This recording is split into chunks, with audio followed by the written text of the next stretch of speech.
비가 내리고 있었다. 서울역 뒤편 좁은 골목, 사람들은 우산을 쓰고 바쁘게 지나갔지만 그 골목 한쪽에는 아무도 신경 쓰지 않는 한 청년이 웅크리고 앉아 있었다. 그의 이름은 민준. 27, 나이만 보면 사회에 막 뿌리 내릴 시기였지만 현실은 거리의 거지나 다름없었다. 민준의 하루는 늘 같았다. 아침에는 무료 급식소를 찾아가 줄을 섰고 오후에는 공사장 주변을 돌며 남은 음료나 도시락을 찾았다. 저녁이 되면 지하철 입구에서 작은 종이컵을 들고 서 있었다. 죄송합니다. 조금만 도와주세요. 사람들은 그를 피해갔다. 어떤 이는 못 본 척했고 어떤 이는 노골적으로 혐오스러운 눈빛을 보냈다. 민주는 그런 시선에 익숙해져 있었다. 그는 원래 이런 사람이 아니었다. 어릴 때 부모를 사고로 잃고 친척집을 전전하다가 고등학교도 제대로 마치지 못했다. 알바와 막노동을 하며 살았지만 사기를 당해 전 재산을 잃고 결국 거리로 내몰렸다. 내 인생은 여기까지인가. 그는 매일 밤 그렇게 생각하며 잠들었다. 그날도 비가 쏟아지는 오후였다. 민주는 편의점 앞에 서서 구걸을 하고 있었다. 사람들이 급히 뛰어들어가거나 우산을 접느라 정신이 없었다. 그때였다.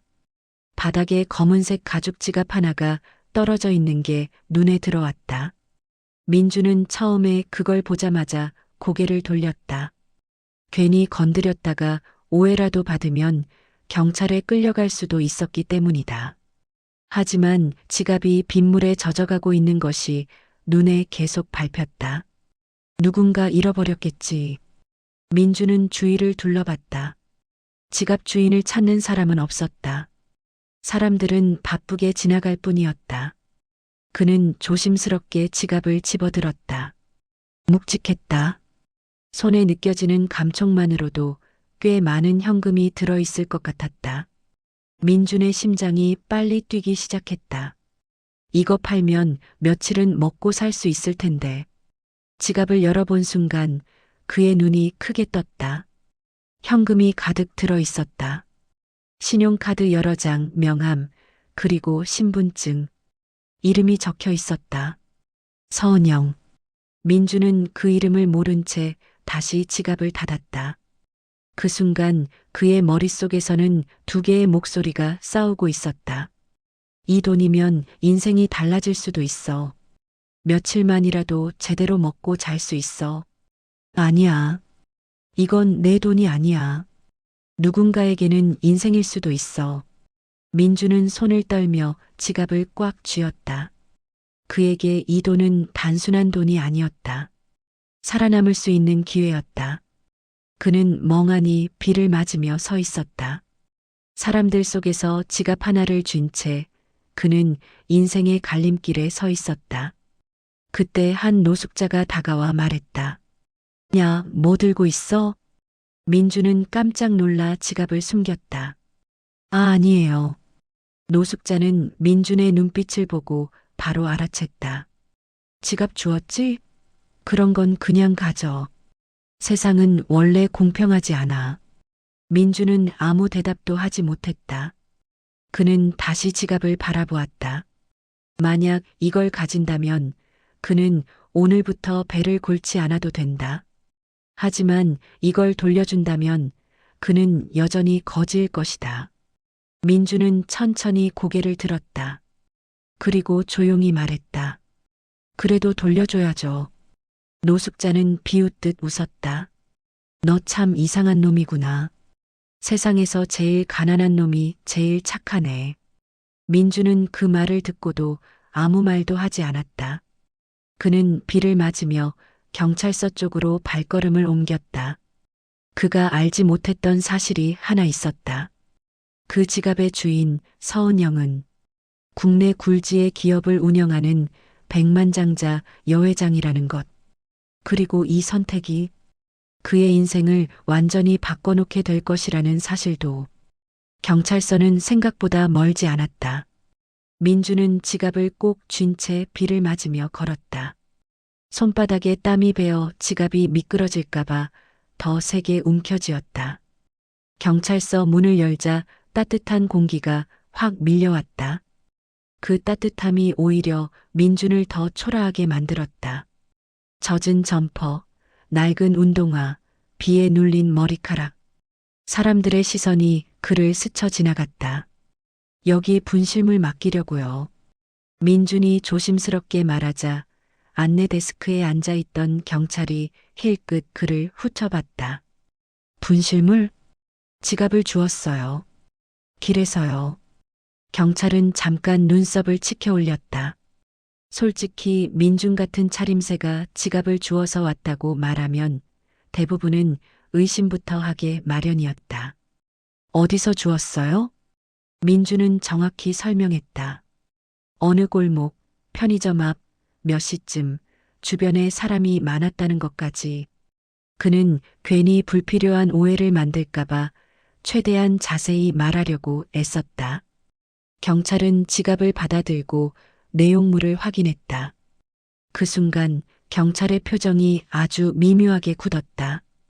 현금 뭉치가 몇 개나 들어 있었고 카드도 여러 장, 그리고 명함.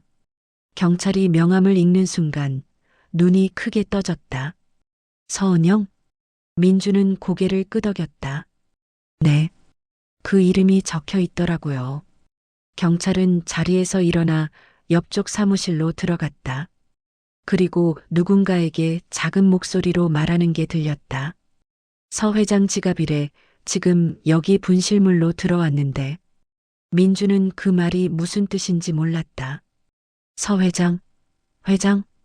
잠시 후 경찰 한 명이 더 나왔다. 이번엔 계급장이 조금 더 높은 듯한 중년 경찰이었다. 그는 민준을 바라보며 물었다. 이 지갑 정말 길에서 주운 겁니까? 민준은 움찔했다. 네, 진짜예요. CCTV 확인해 보셔도 돼요. 이 안에 있는 돈은 손도 안 댔고요. 네, 열어본 것만 죄송합니다. 중년 경찰은 한숨을 내쉬었다가 오히려 민준에게 따뜻한 물 한 컵을 건넸다. 일단 앉아요. 비 맞았으니까. 민준은 그 물컵을 받는 순간 괜히 목이 메었다.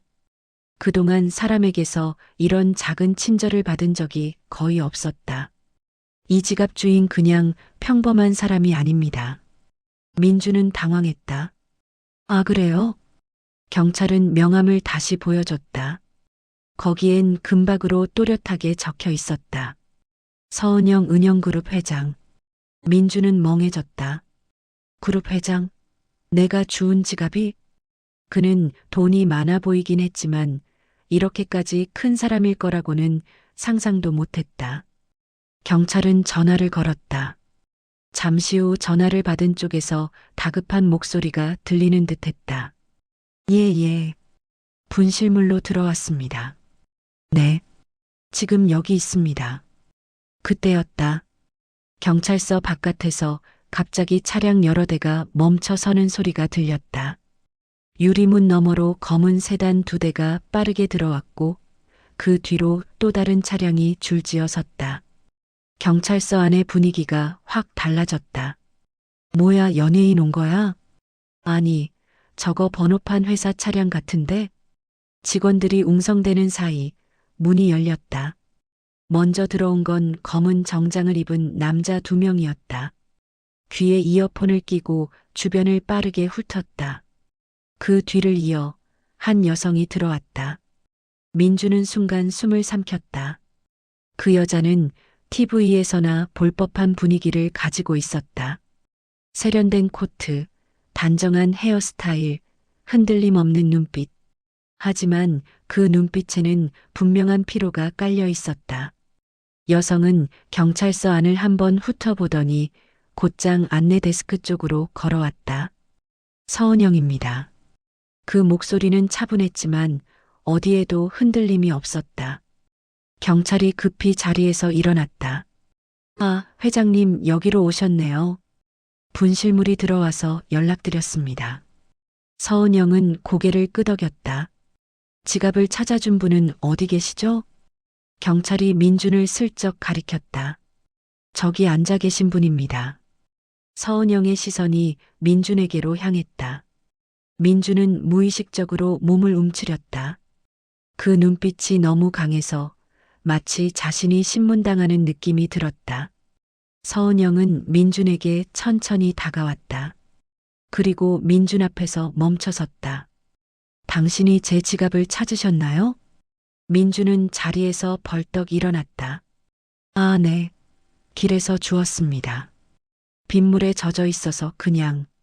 민준은 말을 제대로 잇지 못했다. 그녀 앞에 서니 자신이 너무 초라해 보였다. 서은영은 민준의 젖은 옷, 손에 묻은 빗물 자국, 갈라진 손등을 잠깐 바라봤다. 그리고 뜻밖의 말을 했다. 고맙습니다. 그 한마디에 민준은 얼어붙었다. 누군가가 자신에게 진심으로 고맙다고 말해준 게 얼마나 오랜만인지 몰랐다. 서은영은 경찰에게 지갑을 받아 확인했다. 현금과 카드가 그대로인 걸 보고 그녀는 잠깐 눈을 감았다. 다행이네요. 그녀는 잠깐 민준을 다시 바라보았다. 요즘 이런 일 흔치 않습니다. 특히 말끝을 흐리며 민준의 차림새를 다시 한번 봤다. 그건 무시가 아니었다. 오히려 이해할 수 없다는 듯한 눈빛이었다. 이 돈이면 당신이 오늘을 버틸 수도 있었을 텐데. 민준은 고개를 숙였다. 그렇긴 합니다. 서은영은 잠시 말이 없었다. 그 침묵이 오히려 민준의 심장을 더 뛰게 했다. 그리고 그녀는 물었다. 왜 돌려주셨죠? 민준은 머뭇거렸다. 어떻게 말해야 할까? 양심 때문이라고 하면 너무 교과서 같고, 그러면 안 될 것 같아서라고 하면 너무 허무해 보인다. 민준은 입술을 깨물다가 조용히 말했다. 제가 돈이 없다고 해서 남의 인생까지 훔치고 싶진 않았습니다. 그 순간 서은영의 표정이 아주 미세하게 흔들렸다. 정말 아주 잠깐. 하지만 그 짧은 흔들림이 민준에게는 또렷하게 보였다. 서은영은 민준을 잠시 바라보더니 자신의 가방에서 명함 한 장을 꺼냈다. 그리고 민준에게 건넸다. 내일 시간이 괜찮다면 제 비서실로 오세요. 민준은 명함을 받으며 당황했다. 제가요? 네. 서은영은 단호했다. 당신에게 보답하고 싶습니다. 단순히 사례금이 아니라 다른 방식으로. 민준의 눈이 흔들렸다. 다른 방식? 그때 서은영의 뒤에 서 있던 남자가 조심스럽게 말했다. 회장님, 일정이. 서은영은 손을 들어 막았다. 괜찮아요. 그리고 민준에게 마지막으로 말했다. 내일 오전 10시 꼭 오세요. 그 말을 남기고 서은영은 돌아섰다. 검은 세단들이 다시 움직였고 경찰서 안에는 묘한 정적만 남았다. 민준은 손에 쥔 명함을 멍하니 바라봤다. 명함에는 고급스러운 로고가 박혀 있었고 주소는 서울에서도 가장 비싼 땅 위에 있었다. 민준은 작은 목소리로 혼잣말했다. 내가 저기 가도 되는 걸까? 그 순간 그는 몰랐다. 서은영이 왜 그렇게까지 자신을 불러냈는지, 그리고 그 만남이 단순한 사례를 넘어 그의 인생을 완전히 뒤흔드는 제안으로 이어질 거라는 사실을. 다음 날 아침, 민주는 거의 잠을 이루지 못했다.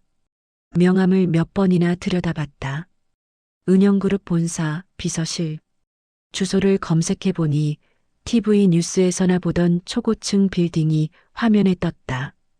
저런 데에 내가 가도 되나?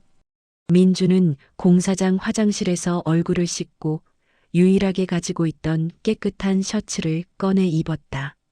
구겨졌지만 그래도 그냥 입고 있는 것보단 나았다. 지하철을 타고 이동하는 동안 사람들은 아무도 민준을 신경 쓰지 않았다. 하지만 민준은 유리창에 비친 자신의 모습이 낯설었다. 그는 더 이상 완전히 노숙자는 아니었고 그렇다고 정상적인 직장인도 아니었다.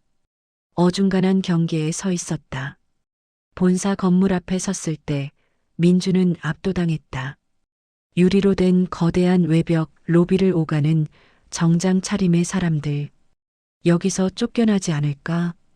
경비에게 명함을 보여주자 경비의 태도가 즉시 달라졌다. 아, 민주님이시군요. 바로 올라가시면 됩니다. 엘리베이터는 조용히 위로 올라갔다. 숫자가 올라갈수록 민준의 심장도 같이 뛰었다. 비서실 문이 열리자 어제 봤던 정장 남자가 서 있었다. 오셨군요. 그는 민준을 안쪽 회의실로 안내했다. 그리고 거기에는 서은영이 앉아 있었다. 앉으세요.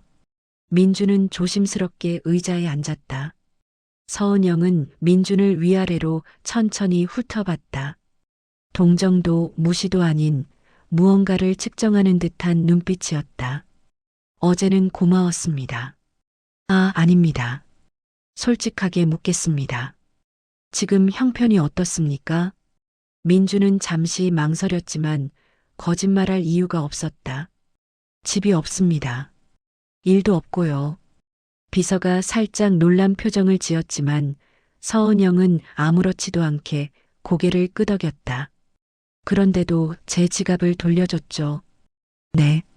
돈이 필요하지 않았습니까? 민주는 씁쓸하게 웃었다. 필요하지 않은 적이 없었습니다. 서은영은 그 말을 조용히 받아들였다. 제가 어제 당신을 부른 이유는 하나입니다. 그녀는 민준의 눈을 똑바로 바라보며 말했다.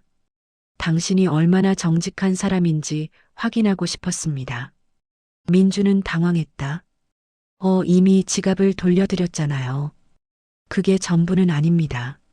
서은영은 비서를 바라봤다.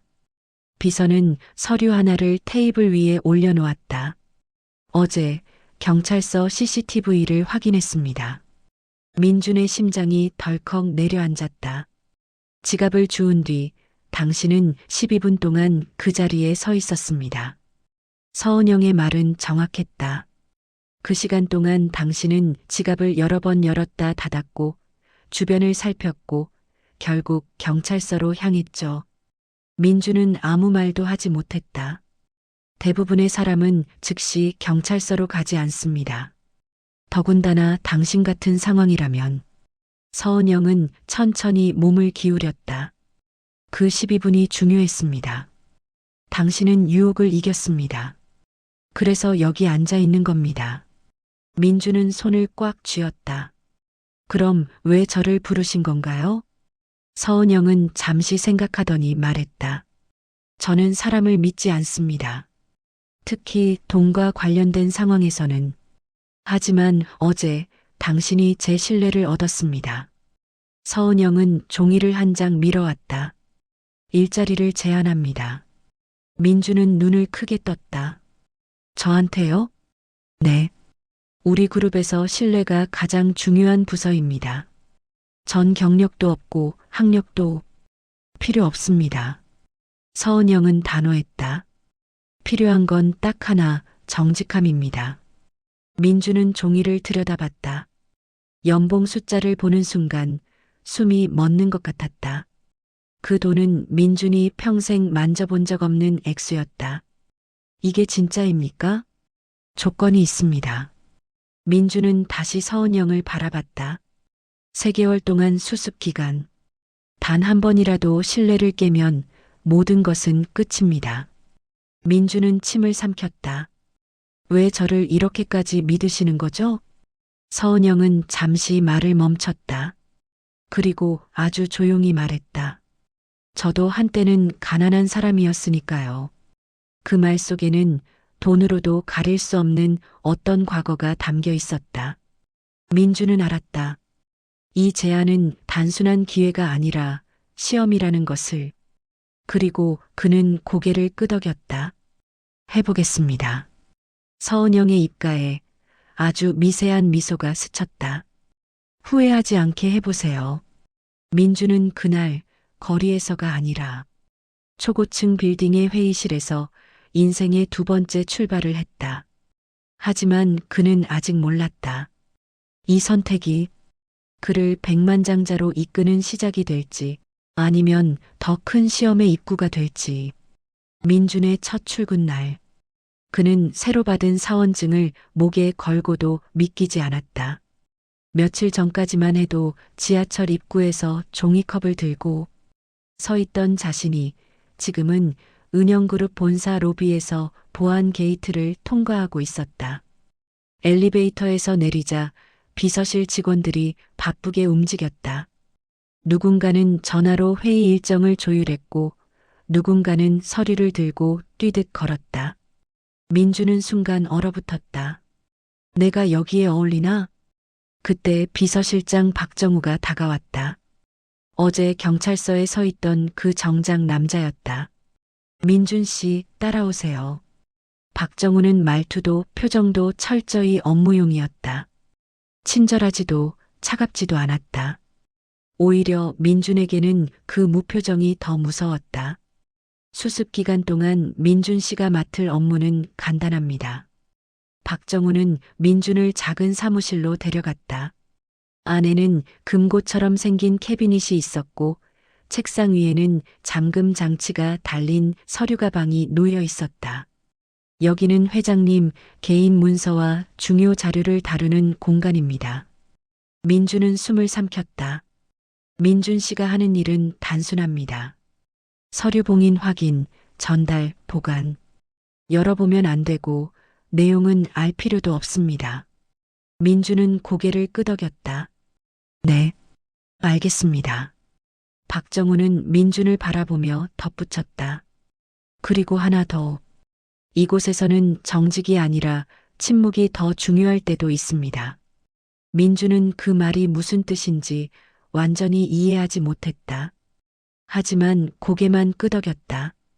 그날부터 민준은 매일 아침 비서실에서 서류를 받아 특정 부서로 전달하고 다시 회수해 보관하는 일을 했다. 처음에는 손이 떨렸다. 서류 가방 하나가 그의 몸값보다 비싸 보였고 사소한 실수 하나가 모든 걸 망칠 것 같았다. 그런데 이상하게도 민준은 그 일을 정말 성실하게 해냈다. 단 한 번도 봉인을 훼손하지 않았고 서류를 들고 다닐 때도 사람들과 부딪히지 않게 몸을 낮추며 조심했다. 직원들은 처음엔 수군거렸다. 회장님이 왜 저 사람을? 뭔가 사연이 있겠지. 그러나 시간이 지나자 그 수군거림은 조금씩 바뀌었다. 저 사람 진짜 조용하고 성실하더라. 인사도 깍듯하고. 민주는 애써 아무 말도 하지 않았다. 그냥 매일 맡은 일만 했다. 그러던 어느 날 민준에게 이상한 일이 일어났다. 퇴근 시간이 다 되어가던 오후 박정우가 민준을 불렀다. 민준 씨, 오늘 마지막 서류 하나만 더. 민준은 고개를 끄덕이며 서류 가방을 받아들었다. 그런데 봉인 스티커가 아주 미세하게 들떠 있었다. 민준은 순간 멈칫했다. 이거 내가 확인받아야 하는데? 그가 박정우에게 돌아가려던 순간 어떤 직원이 급하게 지나가며 민준의 어깨를 툭 치고 지나갔다. 서류 가방이 손에서 살짝 흔들렸다. 죄송합니다. 직원은 급히 사라졌다. 민준은 서류 가방을 확인했다. 봉인 스티커가 더 들떠 있었다. 그 작은 틈이 이상하게 민준의 마음을 불안하게 만들었다. 그날 밤 민준은 숙소로 돌아와서도 계속 그게 떠올랐다. 회사에서 제공해준 작은 원룸, 처음으로 혼자 누울 수 있는 침대. 그런데도 민준은 잠을 이루지 못했다. 혹시 누가 몰래 열어봤나? 아니면 내가 전달하는 과정에서? 민준은 땀에 젖은 손바닥을 바라봤다. 그때 휴대폰이 울렸다. 모르는 번호였다. 민준은 망설이다 받았다. 여보세요? 낯선 남자의 목소리가 들렸다. 민준 씨죠? 누구세요? 남자는 낮게 웃었다. 누군지 중요한 게 아닙니다. 민준 씨가 지금 어떤 일을 하는지 우리는 다 알고 있어요. 민준의 등골이 서늘해졌다. 무슨 소리? 회장님 비서실 중요 문서 전달. 맞죠? 민준은 숨이 막혔다. 그걸 어떻게 해? 민준 씨, 우리 말 잘 들으면 민준 씨 인생 확 바뀔 수 있어요. 민준은 손이 떨렸다. 전 그런 거 관심 없습니다. 남자는 느긋하게 말했다. 관심 없을 리가 있나? 민준 씨가 원래 어떤 인생 살았는지 다 아는데. 민준은 입술을 깨물었다. 원하는 게 뭡니까? 남자의 목소리가 더 낮아졌다. 간단합니다. 내일 전달하는 서류 중 하나 그 내용만 사진으로 찍어보내요. 민준은 머리가 띵했다. 그건 범죄잖아요. 범죄? 민준 씨, 당신이 살던 삶이 더 범죄 같았지. 민준은 아무 말도 할 수 없었다. 남자는 계속 말했다.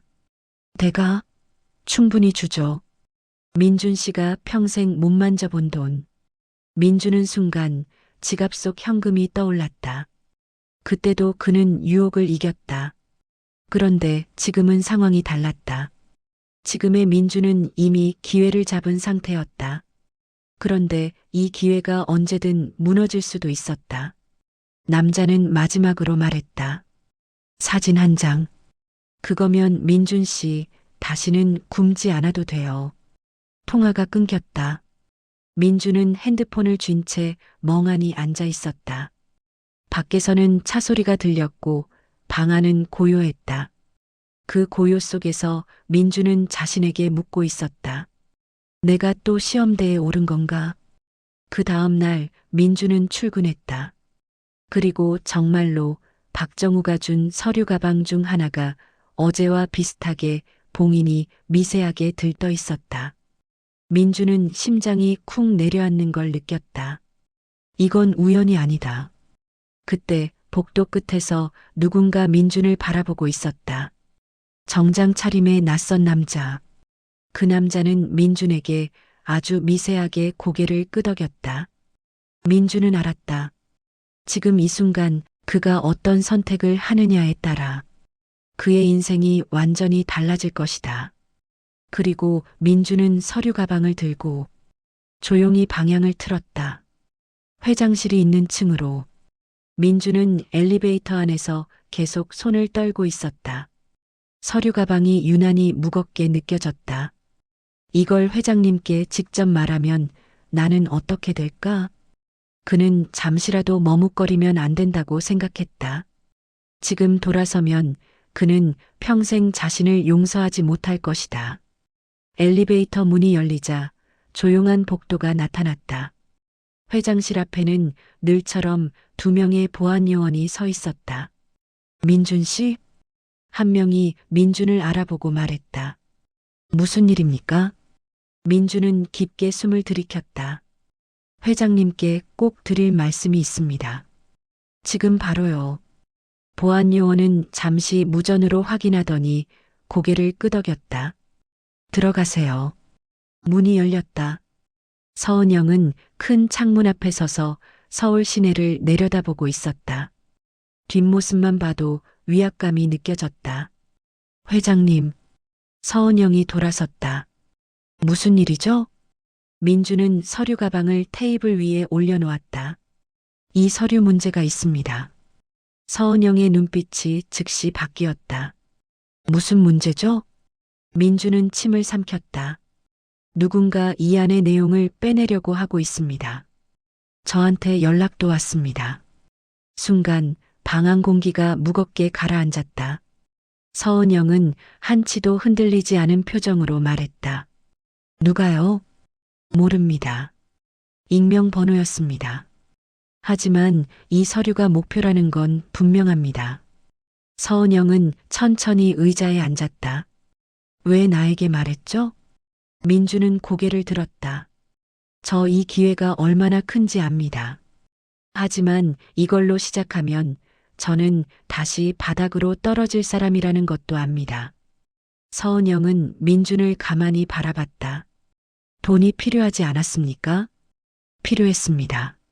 그래도 민주는 주먹을 꽉 쥐었다. 저는 또다시 제 자신을 팔고 싶지 않았습니다.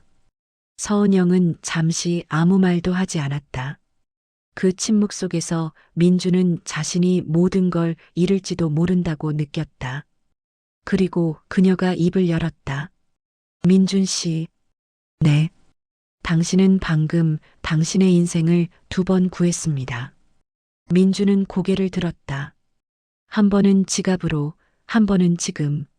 서은영은 버튼을 눌러 비서실장을 호출했다. 박 실장, 보안팀 바로 호출하세요. 박정우가 들어왔다. 회장님, 내부정보 유출 시도입니다. 이 서류 추적하세요. 박정우는 민준을 힐끗 봤다. 민준 씨가 보고한 겁니까? 네. 박정우의 표정이 바뀌었다. 좋은 판단이었습니다. 민주는 그 말에 처음으로 마음이 놓였다. 며칠 뒤 사건은 드러났다. 서류를 조작하던 직원과 외부 조직이 함께 체포되었다.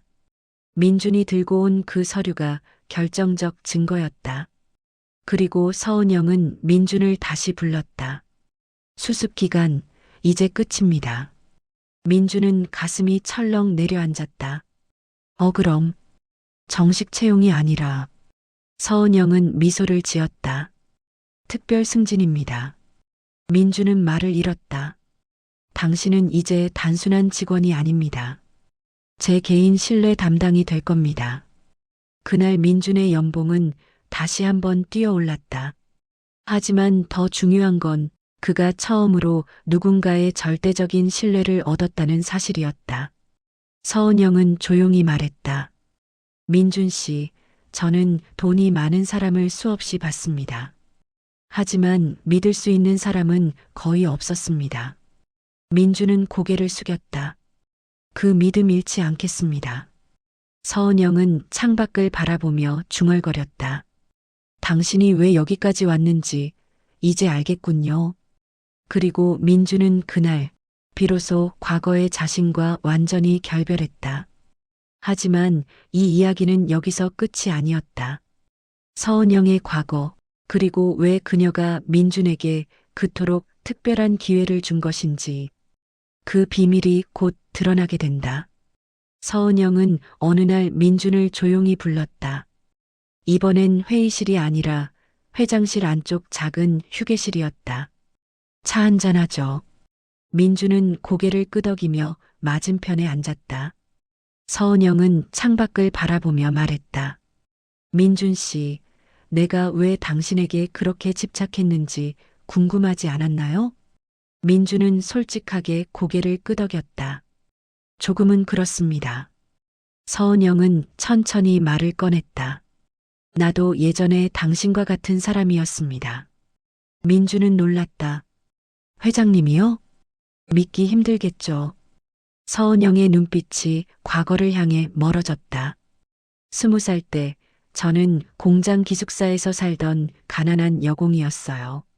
하루 12시간 일해도 월세 내고 나면 남는 게 없었죠. 그런데 어느 날 제가 지갑을 하나 주었어요. 그 안에는 한 중소기업 사장의 인생이 담겨 있었죠. 계약서, 현금.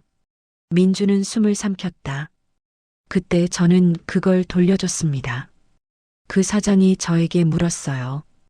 왜 안 가져갔냐고. 서은영은 미소를 지었다. 제가 그때 했던 말 아직도 기억합니다. 가난해도 남의 삶을 훔치고 싶진 않았습니다. 민준의 눈이 커졌다. 그 말 제가 했던 말이랑 같죠? 서은영은 고개를 끄덕였다. 그래서 당신이 그 말을 했을 때 나는 알았습니다. 아, 이 사람은 나와 같은 길에 서 있구나. 민주는 목이 메었다. 그 사장이 지금의 나를 만든 스승이었습니다. 서은영은 민준을 바라보며 말했다. 나는 돈이 아니라 사람을 믿는 법을 배웠죠. 그리고 오늘의 은영그룹은 그 믿음 위에 세워진 겁니다. 민주는 조용히 말했다. 그럼 저는 당신은 내 과거를 만난 겁니다. 서은영은 차를 내려놓았다. 그래서 사례가 아니라 기회를 준 겁니다. 몇 년이 흘렀다. 민주는 이제 은영그룹의 핵심 임원이 되었고 자신의 연봉보다 더 큰 결정을 책임지는 사람이 되었다. 하지만 그는 여전히 처음 지갑을 주었던 그 골목을 잊지 않았다. 어느 날 민주는 그곳에 작은 재단을 만들었다. 정직한 선택을 한 사람에게 두 번째 기회를. 그리고 그는 매년 지갑을 주었던 그날을 기념하며 직원들에게 말했다. 부자가 되는 길은 여러 개지만 사람이 되는 길은 하나뿐입니다. 서은영은 그 모습을 보며 조용히 미소 지었다. 그날의 비 내리던 골목에서 시작된 작은 선택이 한 청년을 거지에서 백만장자로 그리고 한 사람을 진짜 어른으로 만들었다. 민준이 은영그룹에서 일하기 시작한 지도 어느덧 2년이 흘렀다. 처음엔 단순한 문서 전달 담당이었지만 이제 그는 회장 직속 특별팀의 일원으로 인정받는 사람이 되어 있었다. 사람들은 그를 이렇게 불렀다.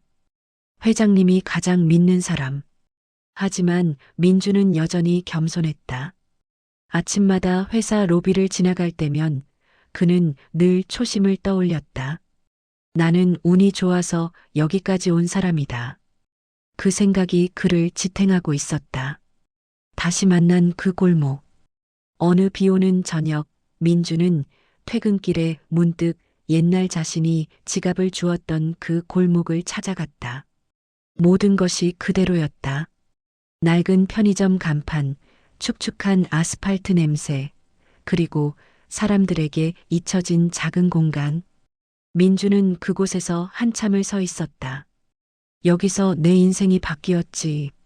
그때 골목 한쪽에서 익숙한 풍경이 보였다. 비를 맞으며 종이컵을 들고 서 있는 한 노숙자. 몇 년 전 자신의 모습과 똑같았다. 민주는 조용히 다가가 우산을 씌워주었다. 아저씨, 비 많이 오네요. 노숙자는 힐끗 민준을 바라보며 말했다. 괜찮아요. 이런 비 하루 이틀 맞는 것도 아니니까. 민주는 주머니에서 현금을 꺼내 건넸다. 이걸로 따뜻한 밥이라도 드세요. 노숙자는 잠시 망설이다 돈을 받으며 말했다. 고맙소. 요즘 같은 세상에 이런 사람도 있구먼. 그 말을 듣는 순간 민주는 가슴이 먹먹해졌다. 예전에 자신에게 누군가 해주길 바랐던 말을 이제는 자신이 하고 있다는 사실이 이상하게도 눈물이 날 만큼 벅찼다. 그날 민주는 결심했다. 나도 누군가의 인생에 기회가 되어야겠다. 며칠 뒤 민주는 회장실로 불려갔다. 민준 씨, 새로운 프로젝트 하나 맡아볼 생각 있나요? 서은영 회장의 목소리는 늘 그렇듯 차분했다. 어떤 프로젝트입니까? 사회공헌 사업입니다. 민주는 잠시 놀랐다. 회사 차원이 아니라 민준 씨 이름으로 진행했으면 합니다. 제 이름으로요? 네. 당신이 가장 잘할 수 있는 일이라고 생각합니다. 그 프로젝트의 내용은 단순했다. 정직한 선택을 한 사람들에게 두 번째 기회를 제공한다. 민주는 그 말을 듣는 순간 가슴이 뛰었다. 제가 정말 해도 되는 겁니까? 그 누구보다 당신이 해야 할 일입니다. 그날부터 민주는 바빠졌다. 과거의 자신처럼 어려운 상황 속에서도 정직함을 지킨 사람들을 찾기 시작했다. 택시에서 주운 돈을 돌려준 대학생, 편의점에서 거스름 돈을 더 받았지만 다시 돌려준 아주머니, 길에서 발견한 중요한 서류를 찾아준 청년까지. 민주는 그들에게 작은 장학금과 일자리를 연결해 주었다. 그리고 사람들은 그 프로젝트를 이렇게 불렀다. 민준 프로젝트. 그러던 어느 날이었다. 한 중년 남성이 민준을 찾아왔다. 혹시 민준 씨 맞습니까? 네, 맞습니다만. 남자는 한참을 민준을 바라보다가 말했다. 혹시 기억하십니까? 몇 년 전 경찰서에서 지갑 때문에 만났던 사람입니다. 민주는 순간 멈칫했다.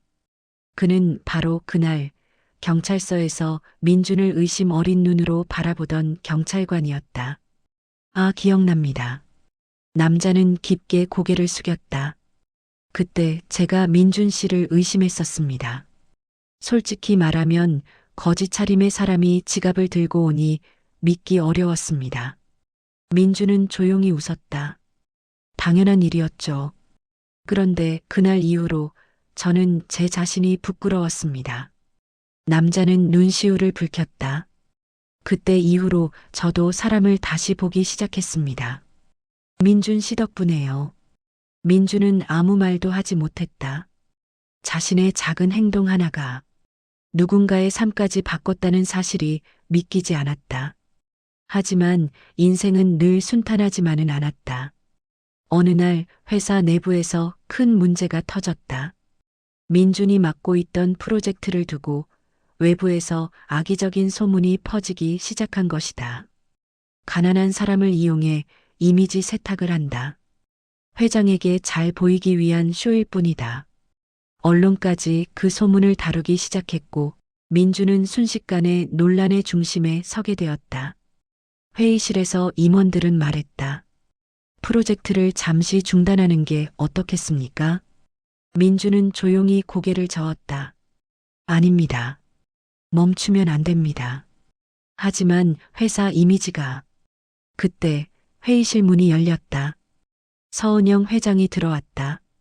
계속 진행하세요. 단호한 목소리였다. 회장님, 위험합니다. 위험하다고 옳은 일을 멈추는 게 더 위험합니다. 그리고 그녀는 민준을 바라보며 말했다. 당신을 믿습니다. 그 한마디에 민준은 다시 일어설 힘을 얻었다. 진실이 밝혀지다. 얼마 지나지 않아 모든 진실이 드러났다. 소문을 퍼뜨린 건 경쟁 기업이었고 민준의 프로젝트는 오히려 수많은 사람들에게 실제 도움을 주고 있다는 사실이 언론을 통해 밝혀졌다. 여론은 완전히 뒤집혔다. 사람들은 민준을 이렇게 부르기 시작했다. 정직함으로 성공한 남자. 민준은 인터뷰에서 이렇게 말했다. 저는 특별한 사람이 아닙니다. 그저 그날 올바른 선택을 했을 뿐입니다. 시간은 흘러 민준은 마침내 회사의 중요한 임원이 되었다. 연봉도 재산도 명예도 모두 따라왔다. 하지만 그는 스스로를 이렇게 정의했다. 돈이 많은 사람이 아니라 사람을 많이 도운 사람이 진짜 백만장자다.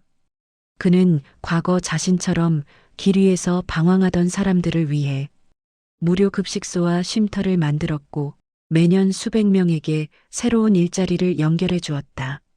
어느 날 저녁 민주는 다시 그 골목을 찾았다. 이제 그곳에는 작은 간판이 하나 세워져 있었다. 민준 희망센터. 그는 조용히 하늘을 바라보며 말했다. 그날 내가 지갑을 주운 건 우연이었지만 돌려준 건 선택이었다. 그리고 그 선택이 한 청년을 거지에서 백만장자로 만들었고 더 나아가 수많은 사람의 인생까지 바꿔놓았다. 민준의 삶이 안정되고 성공 궤도에 오르자 사람들은 종종 이렇게 물었다. 이제는 걱정 없이 살 수 있지 않나요? 하지만 민준은 늘 같은 대답을 했다. 성공했다고 해서 인생이 끝난 건 아니죠. 오히려 책임이 더 커졌을 뿐입니다. 그는 돈을 벌수록 더욱 바빠졌고 바빠질수록 과거의 자신을 더 자주 떠올렸다. 어느 날이었다. 회사로 한 통의 편지가 도착했다. 겉봉투에는 삐뚤빼뚤한 글씨로 이렇게 적혀 있었다. 민준 형에게. 비서실 직원이 의아한 표정으로 물었다. 지인분이 보내신 걸까요? 민준은 고개를 저었다. 글쎄요, 이런 이름으로 아는 사람이 없는데. 그는 조심스럽게 봉투를 열었다. 그 안에는 한 장의 종이가 들어 있었다. 형님, 저는 형님을 잘 모릅니다. 하지만 형님 덕분에 제 인생이 바뀌었습니다. 형님이 만든 장학금 덕분에 저는 학교에 다시 다니게 되었습니다. 꼭 한번 직접 인사드리고 싶습니다. 민주는 그 편지를 한참 동안 바라보았다. 내가 하는 일이 정말 누군가에게 도움이 되고 있구나. 그날 이후로 민주는 더욱 적극적으로 사람들을 만나기 시작했다. 며칠 뒤 민주는 한 보호시설을 방문했다. 그곳은 과거 자신처럼 갈 곳 없는 청년들이 머무는 곳이었다. 시설 원장은 말했다. 민준 씨가 오신다는 소식에 다들 기대하고 있습니다. 민주는 어색하게 웃었다. 저도 여기 오니까 예전 생각이 많이 나네요. 그때 한 청년이 조심스럽게 다가왔다. 저 혹시 민준 형 맞으세요? 민주는 고개를 끄덕였다. 네, 맞아요. 청년은 갑자기 눈물을 글썽였다. 형, 저 기억 안 나세요? 민주는 당황했다. 미안해요. 제가 기억력이 좀. 청년은 떨리는 목소리로 말했다. 몇 년 전 서울역 뒤 골목에서 형이 저한테 우산 씌워주셨던 사람입니다. 민준의 머릿속에 번개처럼 장면이 스쳤다. 비 오는 날 종이컵을 들고 서 있던 노숙자. 자신이 우산을 씌워주고 밥값을 건네주었던 바로 그 사람. 아, 그때 그분이구나. 청년은 고개를 끄덕였다. 그날 이후로 저는 다시 살고 싶어졌습니다. 형 덕분에 여기까지 왔어요. 민주는 말을 잇지 못했다.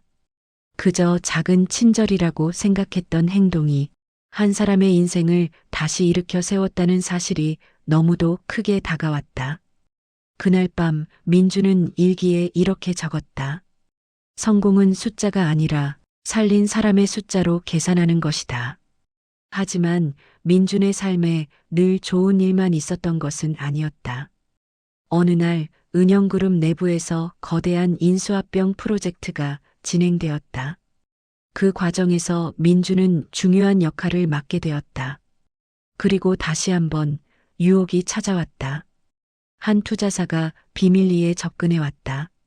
민준 이사님, 저희와 손을 잡으시면 큰 이익을 드리겠습니다. 그들이 제시한 금액은 상상을 초월했다. 민준 개인에게만 돌아오는 거액의 뒷돈. 아무도 모릅니다. 서류 한 장만 넘기시면 됩니다. 순간 민주는 과거의 기억이 떠올랐다. 처음 지갑을 주었던 날, 그리고 협박 전화를 받았던 날. 그는 조용히 대답했다. 저는 같은 실수를 2번 하지 않습니다. 투자사는 비웃듯 말했다. 사람은 결국 돈 앞에서 약해집니다. 민주는 미소 지었다. 아니요. 사람은 믿음 앞에서 더 강해집니다. 그 대화는 그대로 회장에게 보고되었고, 민주는 다시 한번 회사의 신뢰를 완벽히 지켜냈다. 시간이 더 흘러 어느 날 서은영 회장이 민준을 조용히 불렀다. 민준 씨, 아니, 이제 민준 이사라고 불러야겠군요. 회장님 덕분입니다. 아닙니다. 전 단지 문을 열어줬을 뿐이죠. 그녀는 창밖을 바라보며 말했다. 이제 나는 조금 쉬고 싶어요. 민주는 놀랐다. 혹시 은퇴를? 네. 그리고 후계자로 당신을 추천하려 합니다. 민주는 자리에서 벌떡 일어났다. 저는 아직 부족합니다. 아니요. 서은영은 단호했다. 당신만큼 회사를 사람답게 이끌 사람은 없습니다. 그날 민주는 은영그룹의 차기 대표로 공식 발표되었다. 언론은 떠들썩했다.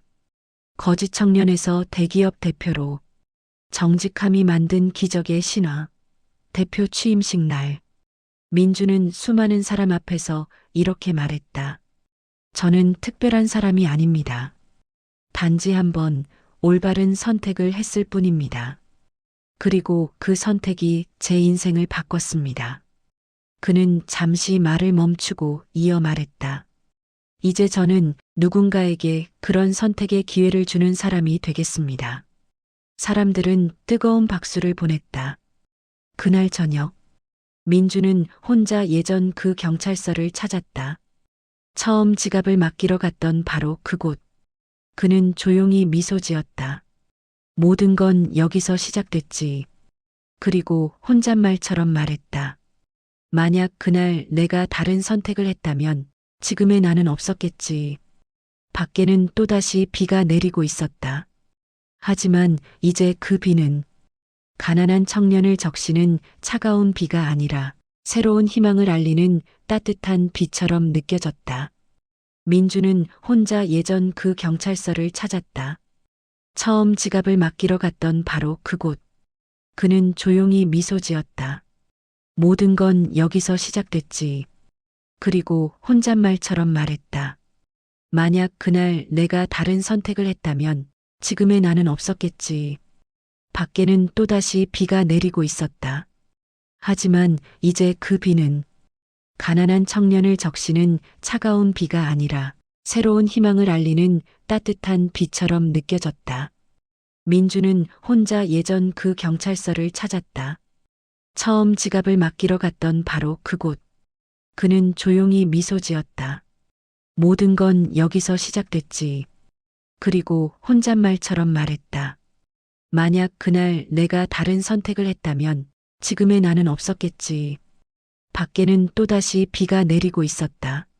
하지만 이제 그 비는 가난한 청년을 적시는 차가운 비가 아니라 새로운 희망을 알리는 따뜻한 비처럼 느껴졌다. 여러분의 인생에도 언젠가 지갑 하나와 같은 순간이 찾아옵니다. 그때 어떤 선택을 하느냐가 여러분의 내일을 결정합니다. 정직은 느리지만 가장 확실한 길입니다.